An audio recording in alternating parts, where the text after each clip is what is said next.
చనిపోయినా వాడు అదే చేసేవాడు. కాకపోతే ఇప్పుడు కొంచెం తొందరగా జరుగుతోంది. నీకు దెబ్బ తగిలితే నాకు బాధగా ఉంటుంది నాన్న. ఇదంతా ఎందుకు చేసావు మైకేల్? ఇదేనమ్మా, నాకు చాలా బాధగా ఉంది.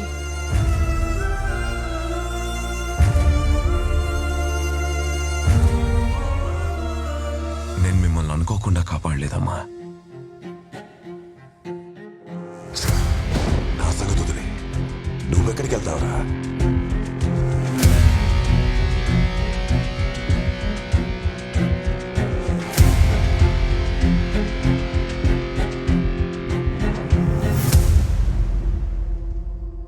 వాడు నిన్ను కాపాడుకోవడానికే నా దగ్గరికి తీసుకొచ్చాడు.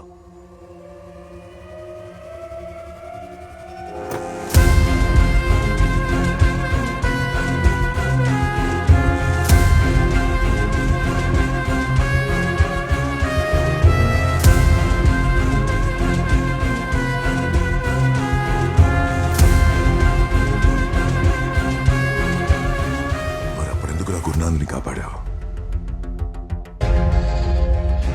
అది నా చేతుల్లో పోవాల్సిన ప్రాణం మాస్టర్.